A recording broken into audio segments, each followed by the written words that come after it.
So I want you to picture this. You are driving late at night. Oh, the classic scenario. Right, the absolute classic. It is pitch black outside.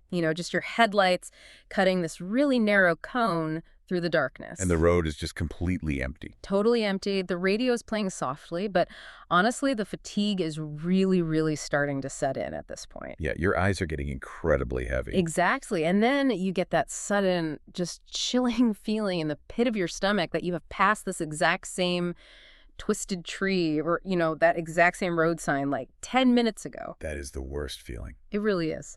So, have you ever experienced that kind of highway hypnosis? Or, as we are about to explore today, could that feeling be something far more sinister? Well, that moment you're describing is a universally unsettling experience for anyone who drives. Oh, for sure. It's the precise second your internal GPS completely loses its anchor to the physical world, and a very specific type of vulnerability takes over. And that terrifying brand of isolation is really the foundation for our deep dive today.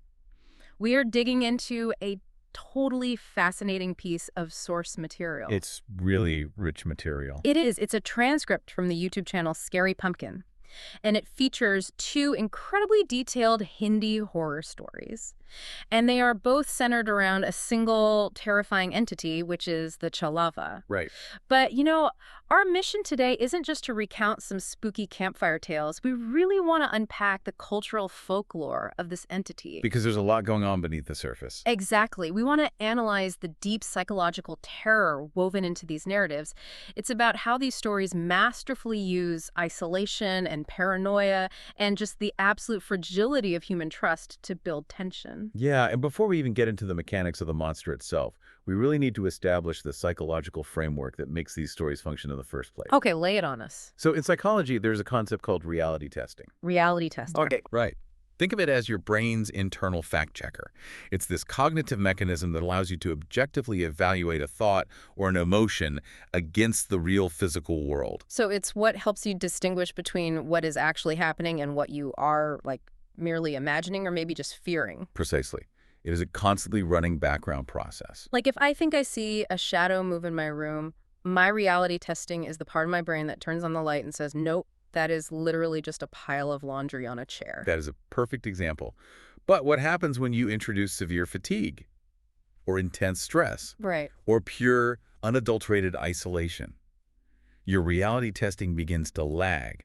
The connection to that internal fact checker weakens significantly. Because their brain is just too tired to do the math. Exactly. And the folklore we are looking at today, the legend of the Chhalava, is essentially a masterclass in what happens when a supernatural entity actively exploits that collapse of human reality testing. That is so creepy. So let's lay down the rules of the lore as presented in our source. What exactly is a Chhalava? Well, according to the text, it is described as the spirit of someone who died in a nighttime accident while traveling. Okay, so it's a ghost born out of vehicular tragedy. Yes.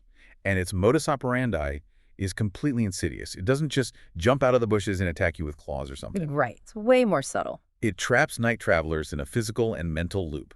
So no matter how fast you drive, no matter what direction you try to take, you just keep returning to the exact same spot. Until the sun rises, right. Exactly, until dawn breaks and its power wanes. See, that origin story is crucial for understanding its cultural function, I think. It's a spirit born from a journey that was violently interrupted. Yeah, that's a great way to put it. So because of that, its entire existence is tethered to the road and to travelers. And if you look at who it targets, it's specifically tired, exhausted travelers. It waits for that exact moment of weakness. Right, when the driver's prefrontal cortex is exhausted, when their reality testing is compromised, like you mentioned, and it just steps right into that gap. It really makes total sense why cultural myths like this are created in the first place. Oh, totally. It acts as the ultimate cautionary tale. We have all heard public service announcements about the dangers of driving drowsy, right? Mm-hmm. But those statistics can feel really abstract. Yeah, you see a billboard and you kind of just ignore it. Exactly. But if a culture wants to truly enforce road safety, personifying the danger of the road into a malicious spirit that specifically preys on the fatigued, well, that creates a highly memorable warning system. It's so effective. Folklore is often a community's way of managing and communicating risk across generations. And the road at night was, and honestly still is, a genuinely dangerous place. Oh, absolutely. You have poor visibility, the massive risk of micro sleeps at the wheel, unseen hazards, animals. By transforming all those physical dangers into a psychological predator, the culture essentially guarantees that the lesson is passed down. But the reality of what the Chhalava does in these stories is just so much worse than falling asleep at the wheel. Oh, without a doubt. The way the geographical loop is described in the text, it honestly reminds me of a video game glitch. A glitch. How so? You know when you are playing an open world game and you hit that invisible edge of the map and the game just instantly teleports you back to the center of the zone without any warning? Oh, right. Yeah. You're pressing the gas, you're steering, you have the total illusion of momentum, but your agency has been completely revoked by the system. That is a brilliant analogy. Mm. That loss of agency is the bedrock of the terror here. Because you're trapped. Right. For a traveler, safety is found at the destination. By denying them that destination, the Chhalava traps them in a state of perpetual vulnerability. They are locked in this geographic cage. And their movement, which is their primary survival strategy, is rendered entirely useless. It is so bleak. And we see this play out perfectly in the first story from our source material. The bus trip. Yes, the bus trip from hell. So we have a bus full of college students, and they're traveling from Kolhapur to Darshif. They are driving through a dense jungle late at night. Prime Chhalava territory. Exactly. And they make a brief bathroom stop, and a passing motorcyclist actually warns them about the chakwa, or Chhalava, on this specific stretch of road. And the reaction to that warning is telling. I find the immediate reaction of the authority figures on the bus so fascinating. The driver, Vijay, and the teacher, Vikas sir, they completely dismiss it. Yeah, they literally laugh it off. The driver literally says, you know, when a driver gets tired, it becomes difficult to understand the route. He says illiterate people have just named this a ghost. It is a brilliant depiction of how authority figures use rationality as a shield against the unknown. Because they have to stay in control. Exactly. The driver is employing a very rigid, stubborn form of reality testing. He is aggressively denying the supernatural to maintain order on the bus and, frankly, to comfort himself. He's asserting his dominance over the road through logic. Right, but that logic shatters pretty quickly. Oh, it shatters so fast because soon enough, one of the students, Shyam, who kind of acts as our resident folklore expert in the narrative, he realizes they are trapped. He starts noticing the loop. Yeah. The bus keeps passing the exact same closed tea stall. And then, further down the road, they pass this overturned truck in the jungle. They tried different routes, but every single road just funnels them back to that exact same stretch.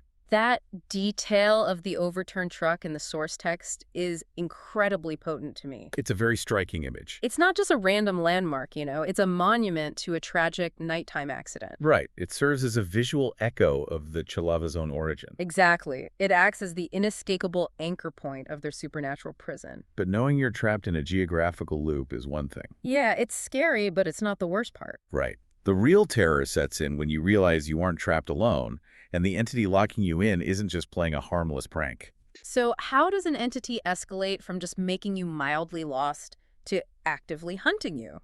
And that brings us to the deadliest variant introduced in our source. The Amavasya Chhalava. Yes, the new moon Chhalava. In many Indian traditions, Amavasya, which is the night of the new moon, represents a time of heightened spiritual vulnerability. Because there's no light. Exactly. It is total, absolute darkness. It's a time when protective energies are believed to be at their absolute lowest point. So it's fitting that the most dangerous variant of this folklore operates specifically under these exact conditions. It really is.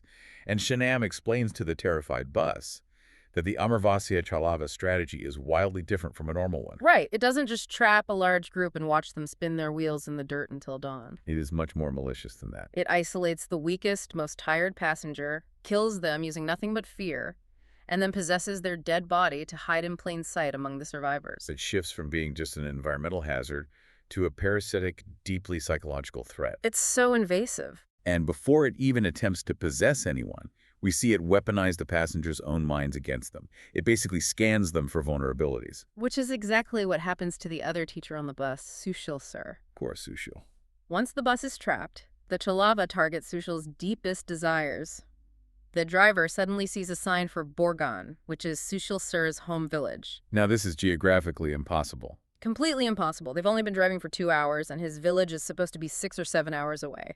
But the entity is bypassing the physical reality of the road entirely. It's just hacking his brain. Yes.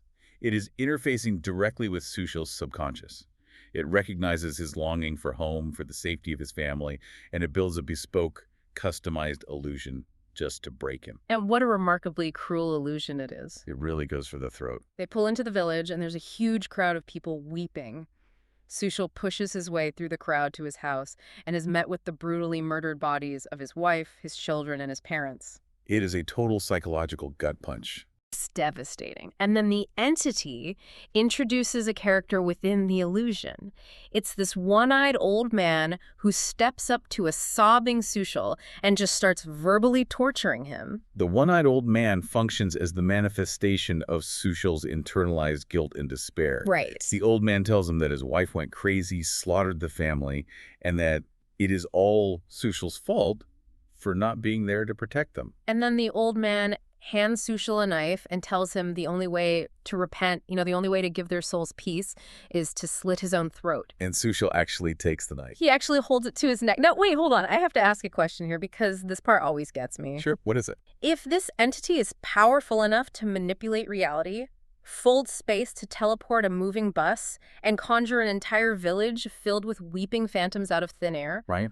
why play these elaborate mind games? Why not just crush the bus like a tin can and be done with it? That is a great question. And it's a critical distinction that the folklore makes about the nature of this specific predator. Remember Shyam's specific warning earlier in the story? The Chhalava's greatest weapon is fear. It quite literally feeds on it. Oh, so it's a food source. Exactly.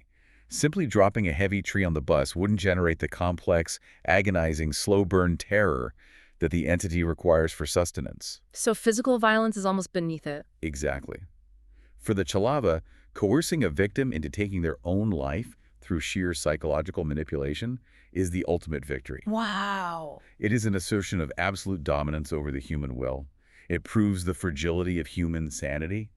The physical death is just a byproduct. The despair is the actual meal. That makes the intervention by the other passengers so intense. Oh, absolutely. Because Sushil is under the spell, he is seconds away from ending his life.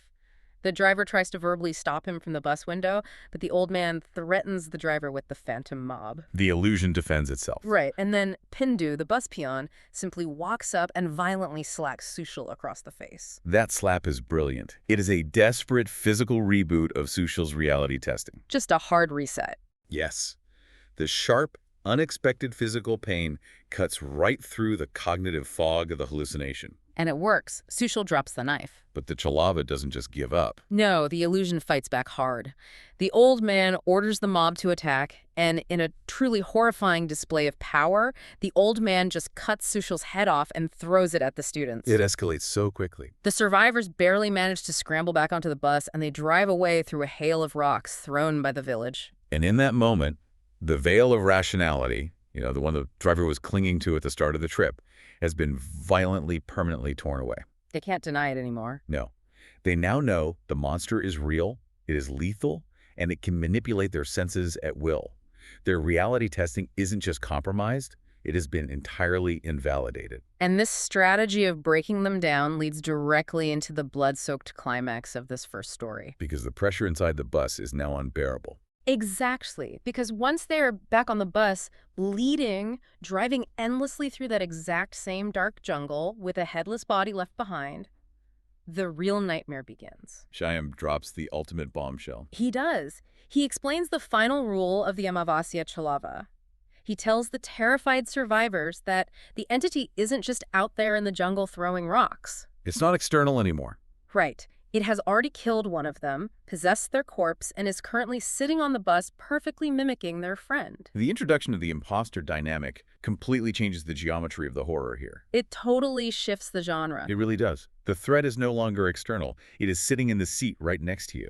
I really want you to imagine being on that bus. It would be suffocating. You are trapped, you're exhausted, you're traumatized by what you just saw happen to your teacher, and now you are told that the monster is wearing the face of someone in this very vehicle. The breakdown of trust is instantaneous. Shyam, our resident folklore expert, starts playing detective.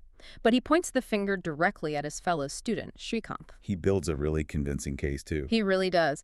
Shyam says, hey, when we stopped for the bathroom break, Shrikant disappeared behind a bush. He screamed and came back. That's when the Chhalava got him. Notice the brilliance of that manipulation. Mm. The entity uses a perfectly mundane, verifiable event. The bathroom break. Right, a bathroom break in the dark, and it recasts it with a highly sinister motive.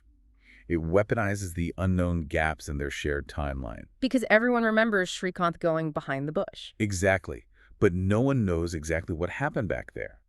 And in the absence of facts, fear completely fills the void. And it works flawlessly. Yeah. The surviving teacher, Vikas Sir, who an hour ago was the rational authority figure telling everyone to calm down, just go to sleep, completely snaps. He breaks completely. He grabs a heavy iron rod from under his seat and tries to bash his own students' brains in. We're witnessing the rapid, catastrophic degradation of societal norms. It's terrifying to watch. The teacher-student bond is entirely obliterated by the instinct for self-preservation, which is currently being fueled by absolute paranoia. Earlier, we talked about analogies, and this sequence really reminds me of a biological process. Oh, like what? It's like an autoimmune response. Oh, that is a highly accurate comparison. Right, because the human immune system is designed to identify external threats and destroy them to protect the body. But in an autoimmune disease, the system becomes confused. Exactly. It misidentifies healthy, vital tissue as a pathogen. It attacks the body itself. Yes, here, the group's collective survival instinct has been hijacked by the Chhalava's misinformation. The group is the body, the passengers are the cells, and the paranoia is the autoimmune disease convincing the healthy cells to destroy each other. And the body destroys itself incredibly fast. In a matter of minutes. Vikas attacks Shrikant with the iron rod, but Pandu, the peon, who happens to be Shrikant's uncle, steps in to protect his nephew. Family loyalty kicks in. Right. Pandu grabs the rod from the teacher, shoves him away, and accidentally hits Vikas in the head with the iron, killing the teacher instantly. The first casualty inside the bus. And it is inflicted entirely by human hands. Not a single supernatural attack. The Chhalava hasn't touched a single person inside that vehicle, yet there is a dead body on the floor. The domino effect is staggering. The driver sees Pandu kill the teacher. The driver, completely losing his mind to the panic, stops the bus, runs back, and attacks Pandu. It's just complete chaos. Pandu, now fighting for his own life against a man he works with every single day, grabs a jagged piece of broken glass from the window and stabs the driver to death. It is an absolute massacre. The authority figures, the driver and the teachers, the ones meant to guide, protect, and structure the journey, have systematically eradicated each other. The social hierarchy has been flattened into pure feral violence. And through all of this blood and screaming, Shyam is just calmly standing there, pulling all the strings. He really is. Once the teacher and the driver are dead, Shyam turns to Shrikant and says, look at what your uncle just did. He didn't just disarm them. He murdered them. Your uncle is the Chhalava. Shyam takes the tragic, accidental violence born of blind panic and masterfully reframes it as the calculated malice of a supernatural entity. It's gaslighting on a cosmic scale. It really is. He leverages the trauma of the moment to force Shrikant to doubt his lifelong bond with his own flesh and blood. And Shrikant buys it. Because he's desperate. The poor kid is so traumatized, so desperate for an answer that will make the nightmare stop, that he takes the broken glass and slits his own uncle's throat. He kills his family. The entity's goal was the breaking of the human spirit. Coercing a nephew to murder his uncle based on a carefully constructed lie is the absolute pinnacle of that psychological destruction. Which brings us to the massive, sickening plot twist of the story. The reveal. Shrikant is standing there, covered in his uncle's blood, panting, thinking he just saved the day. He looks at Shyam and says, I killed the Chhalava. And Shyam's reaction is chilling. Shyam just starts laughing. His eyes glow red, and he reveals that he is the Chhalava. The guide was the monster. The supposed folklore expert, the one guiding their survival strategy, was the predator all along. He orchestrated every single death simply by planting seeds of doubt and letting human nature do all the heavy lifting. The Chhalava explains its whole villainous master plan. When the bus stopped for that very first bathroom break, it targeted the real Shyam because he was the most isolated and exhausted out in the dark. It found the weakest link. It showed Shyam its true, terrifying form, and the boy literally died of fright right there in the bushes. The entity possessed his body, walked back onto the bus, and just started the game. It confirms that the entity's power relies entirely on deception. It is an infiltrator. And this brings up a really fascinating point about intimacy and how we actually know the people we love. Right. Because how do you defeat a cosmic horror that can perfectly mimic your friend's voice, their face, and their mannerisms? You can't outmuscle it. Exactly. You defeat it with the one thing a cosmic entity cannot possibly comprehend, which is hyper-specific, mundane human intimacy. Because it doesn't understand our actual lives. Because as good as the Chhalava is at mimicking Shyam, it didn't do its background research properly. It made a fatal flaw in its script. A glitch in the entity's own reality testing, if you will. I love that. Yes. Earlier in the chaos, when Shyam was trying to get Shrikant to take the wheel of the bus after the driver was killed, he said, "You can drive, your uncle owns a travel agency." Right. A seemingly throwaway line. But Shrikant knows the truth.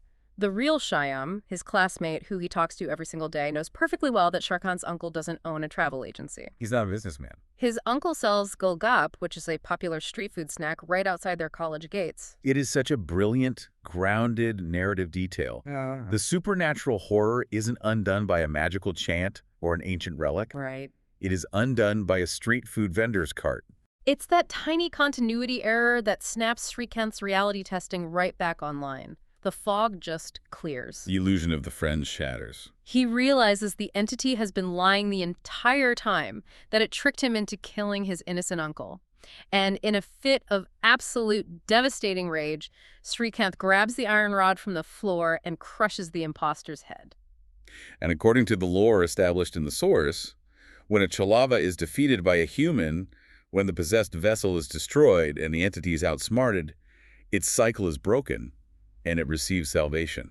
Black smoke escapes the crushed skull, floats out of the bus, and vanishes. The curse is lifted. The sun rises. The surviving students wake up from their sleep, completely oblivious to the massacre that just happened in the aisle right next to them. Which is such a haunting image. The nightmare is over, but Shrikant has to live with the fact that he murdered his uncle because he was tricked. The entity may be released, but the psychological scars on the survivor are permanent. The physical threat is gone, but the guilt will haunt him for the rest of his life. It's so heavy. We see how incredibly easy it is to break the human spirit when it's exhausted and trapped. Very easy. But what happens when we actively sabotage our own reality testing before the monster even shows up? That is a fascinating shift in the dynamic. And that brings us to the second account in our source material.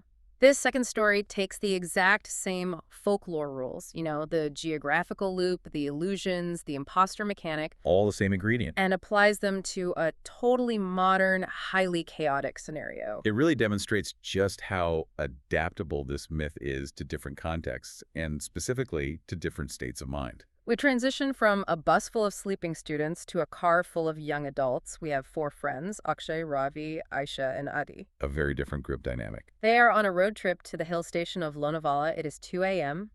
The winding mountain roads are completely treacherous, and crucially, they are all drinking heavily. The self-sabotage. They are literally mixing alcohol into their cold drinks right there in the car while Akshay is driving. This is a fundamental shift from the first narrative. Right. In the first story, the vulnerability was simply the natural fatigue of travel. Here, the protagonists are actively, chemically impairing their own judgment. They are bringing it on themselves. Alcohol is a powerful central nervous system depressant. It degrades the prefrontal cortex, which is exactly where that reality testing mechanism we discussed earlier lies. They are essentially turning off their brain's fact checkers voluntarily. Exactly. And the impact is immediate. Akshay, who is driving, suddenly slams on the brakes in the middle of nowhere. Everyone goes flying forward. Akshay is panting, swearing that a girl just ran out in front of the car. But nobody else saw her. Right. His 3 friends look around and see absolutely nothing, just empty, dark road. We instantly encounter the problem of the unreliable narrator. Because everyone is drunk. Yes. In the first story, when Shram saw the T-stall repeat, the driver eventually verified the anomaly. Here, the baseline reality is already fractured from the start. No one trusts anyone else's perception because they know they are all intoxicated. Akshay tries to warn them. He says the locals talk about this specific highway, that a Chhalava haunts it and causes fatal accidents. But they don't listen. His friends just laugh at him. They tell him he's drunk and needs to chill out. Even his best buddy Adi, who is sitting right next to him in the passenger seat, tells Akshay he didn't see any girl and to stop making up ghost stories.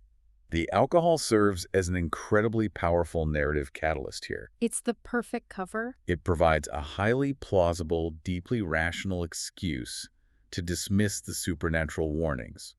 It makes them inherently unreliable to each other, which makes the Chhalava's job of sowing doubt exponentially easier. It's like doing the ghost work for it. The entity barely has to try. The friends are already gaslighting themselves. So they keep driving, and the bizarre events start escalating. First, they actually do see a girl on the road. A real girl this time. Well, seemingly real. It's a tribal girl running frantically. They let her into the back seat next to Asha and Ravi. The girl is terrified, sobbing, saying she is fleeing from a Chhalava that is actively hunting her.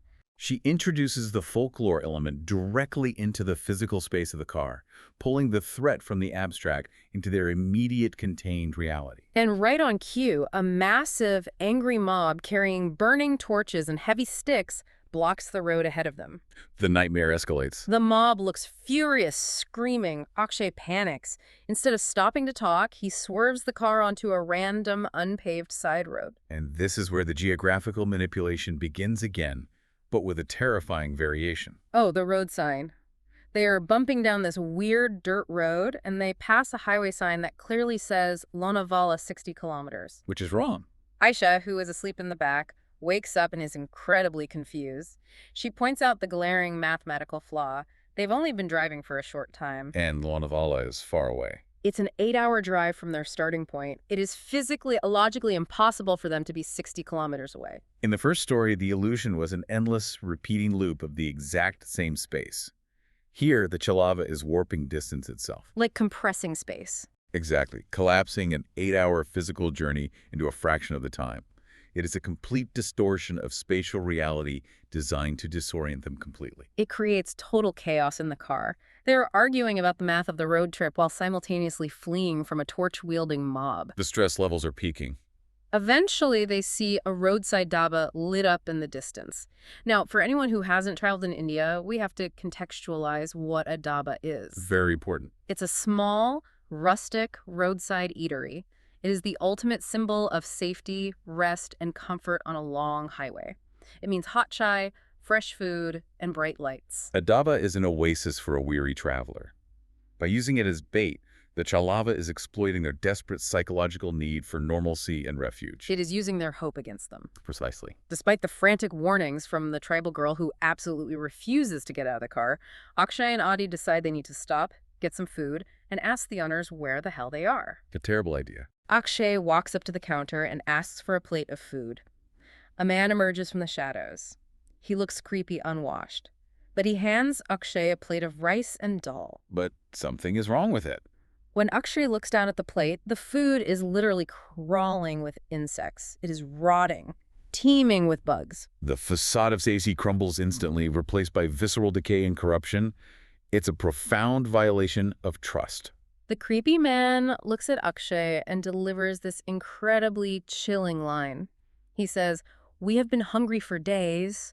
Now you have come, our hunger will be satisfied." That is horrifying. And then, before Akshay can even process what is happening, the man vanishes into thin air. He just disappears, leaving behind one final echoing taunt. What does it say? He says the Chhalava has already reached them, and they've already been tricked. It's a psychological ambush. Yeah. The entity lures them out with the promise of comfort, confronts them with an image of absolute rot, and then implants a deeply unsettling idea. You aren't about to be attacked. The attack has already happened, and you were too blind to notice. Akshay and Adi sprint back to the car, utterly terrified. They slam the doors and lock them. But that doesn't help. No, because just like in the first story, locking the doors doesn't keep the monster out. It locks the victims in. Because once they are sealed inside that metal box and they start looking at each other, the real bloodbath starts. The pressure inside the vehicle is immense. There is nowhere to run. Akshay is hyperventilating, telling the group about the creepy man vanishing and the rotting food. He repeats what the man said. The Chhalava is already among them. And instantly, the paranoia explodes. But because they are drunk, their inhibitions are entirely gone, and the violence happens even faster than it did on the bus. The lack of any rational authority figure here is key. They're all just peers. Right. On the bus, the teachers at least tried to maintain a semblance of order for a short time. Here, it is just four frightened, highly intoxicated friends. There was no structural hierarchy to act as a buffer against the immediate descent into violence. Aisha, sitting in the back seat, immediately decides that the strange tribal girl they picked up must be the monster. Which is somewhat logical from her perspective. Put yourself in Aisha's position. You're drunk, you wake up on a road that defies geography, your friends are screaming about ghosts, and there is a total stranger sitting next to you. It's a logical, albeit deeply paranoid, leap to blame the anomaly. She attacks the tribal girl, literally trying to strangle her with her bare hands. It is a preemptive strike based entirely on circumstantial fear and compromised reasoning. It's brutal. Akshay stops the car to try and reach back and pull Aisha off the girl. And then Ravi, Aisha's boyfriend, who has been passed out drunk in the backseat this entire time, suddenly wakes up. Terrible timing. He opens his eyes, sees total chaos, sees his girlfriend fighting this strange girl, grabs a heavy iron tool from the back, and brutally smashes the tribal girl's head in. He kills her instantly. Again, we see the pattern repeat. The first casualty is inflicted by human hands, driven by absolute confusion and blind panic. And the situation degrades even further. Aisha is horrified that her boyfriend just murdered this girl in cold blood. Her paranoia shifts targets. In a split second.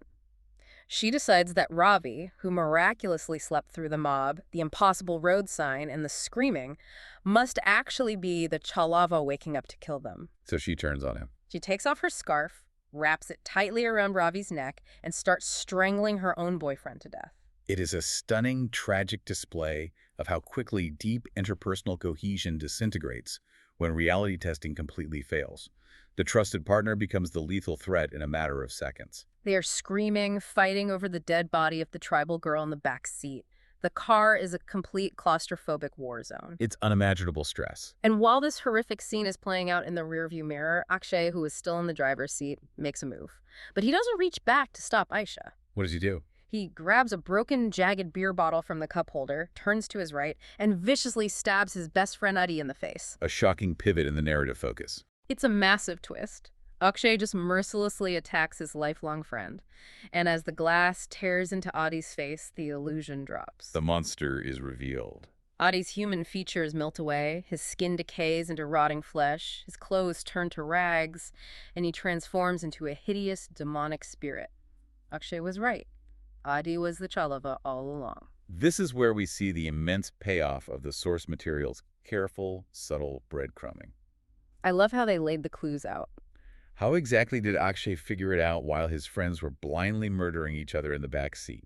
This is my favorite part of the story because Akshay actually plays detective successfully, unlike Shyam in the first story, who is just framing people. Akshay actually puts the puzzle together. Akshay, through the haze of alcohol and panic, pieces together all the bizarre, out-of-character behavior Adi exhibited throughout the night. Let's dig into that detective work because it's brilliant. Let's break down those clues. What were the specific anomalies Akshay noticed? Okay, clue number 1, the U-turn. Earlier in the night, when things started getting weird on the mountain road, Adi kept aggressively telling Akshay to just take a U-turn and go back the way they came. But there was a problem with that. Akshay was the driver. He knew this specific mountain highway intimately. He knew there wasn't a physical break in the divider for a U-turn for at least another 10 kilometers. So why would he suggest it? Exactly. Why would his best friend, who takes this exact road trip with him all the time, suggest something geographically impossible? It's a subtle but critical error by the entity. It understands the concept of turning around, but it fails to grasp the physical limitations of the human infrastructure it is currently navigating. Clue number 2, the tribal girl. When the girl was banging on the window, begging for help, Adi was dead set against letting her in the car. He was highly agitated. Why didn't you want her inside? Because the Chhalava had carefully curated this isolated environment. It didn't want an uncontrollable wildcard like a real human who knew the lore entering its controlled experiment. The entity recognized that bringing an outsider into the vehicle would disrupt the specific isolation necessary for its psychological manipulation to actually take root. Clue number 3, the cigarette. This is a good one. When they were at the dhaba, right before the creepy man appeared, Akshay casually offered Adi a cigarette. Adi violently flinched and swatted Akshay's hand away defensively. Which is strange behavior for him. Very strange, because the real Adi was a heavy smoker. The Chhalava, mimicking his form, didn't have that deep-seated muscle memory. It interpreted a casual gesture of friendship as a sudden physical attack. It's the exact same mechanic as the Golgappa error from the first story, just repeated in a different form. It really is. It is a mundane detail of physical habit, of human intimacy, that the cosmic entity completely fails to replicate. And the final, most damning clue of all. The nail in the coffin. While Asha was in the back seat, actively strangling her boyfriend Ravi to death, Akshay glanced over at Adi in the passenger seat, and Adi wasn't trying to stop it. He wasn't helping at all. He wasn't screaming, he wasn't panicking, he wasn't even looking away. He was just leaning back comfortably in his seat, watching his friends murder each other. And he had this sick, deeply satisfied smile on his face. The mask slipped. It was the predator simply enjoying the flawless execution of its trap. Akshay puts all these pieces together in a split second and strikes. He stabs the imposter. And the entity is defeated. The Chhalava is furious that its perfect illusion was broken by a human. And before it vanishes into the night as black smoke, it decides to inflict one final psychological wound. It has to have the last word. It reveals the full, horrifying truth of what really happened out on the road. It explains that the massive mob with the burning torches wasn't chasing the tribal girl at all. Who were they? They were the local villagers who knew a Chhalava was active on the highway, and they were trying to stop Akshay's car because they saw the monster sitting right there in the passenger seat. Wow. They were a rescue party trying to save Akshay and his friends. It is a complete, devastating inversion of the perceived threat. The terrifying, angry mob was actually their only hope for salvation, and they drove right past it out of blind fear. And the most tragic part of the entity's confession, it reveals exactly when the real Adi died. It wasn't recent. It wasn't during the drive, it wasn't at the dhaba. Right at the very beginning of the trip, when they were still near their hometown, Akshay jokingly slammed on the brakes to mess with Adi, and then told Adi to get out into the dark and check if the trunk was securely closed. Oh no. Adi stepped out of the car, and that is the exact moment the Chhalava killed him and took his place. Meaning the entire nightmare journey, every conversation, every shared drink in the car, was undertaken with the monster already safely inside the gates. I really want you to pause and put yourself in Akshay's shoes for a moment. Imagine the sheer crushing weight of that guilt. It would be unbearable. Think about what the Chhalava actually accomplished here. It didn't physically kill anyone in the car except Adi, right at the start. But it manipulated these friends into brutally murdering an entirely innocent tribal girl who was just begging for a ride. It turned them into killers. And it tricked Aisha into strangling her own boyfriend to death. How do you ever recover from knowing you're a part of that? You don't. And that fundamentally is the ultimate enduring power of the Chhalava as depicted in this folklore. It's the psychological damage. Yes. Physical wounds, broken glass, those things heal. But the psychological burden of knowing that you murdered an innocent person, that you destroyed your own friend because you were utterly incapable of trusting your own senses, that is a spiritual curse that lasts a lifetime. It ruins them completely. The Chhalava leaves the survivors alive, but it leaves their souls completely destroyed. Let's pull back from the blood, the glowing red eyes, and the rotting food for a second. Let's look at the big picture. What do these two intricate, deeply disturbing stories actually tell us about human nature? Because while they are framed as ghost stories, they feel like profound psychological case studies. If we synthesize the shared themes of both narratives, several stark, real-world patterns emerge. What's the first one? First, the crucial importance of confined spaces. A bus moving through a dense jungle, a sealed car on a lonely mountain road. They're traps. These aren't just settings. They are mobile pressure cookers. There is no physical escape route, which violently intensifies every single interpersonal conflict. Second, the reliance on and the ultimate catastrophic failure of authority. In the first story, the students naturally look to the teachers and the driver for safety. And when they break down. When those figures crumble into violence, the entire social structure of the bus collapses. In the second story, the driver, Akshay, is the de facto authority, but his judgment is severely compromised by alcohol from minute one. And most importantly, as we have noted throughout this deep dive, the monster's highest kill count comes entirely from human hands. It barely lifts a finger. The Chhalava is rarely an active combatant. It is a catalyst.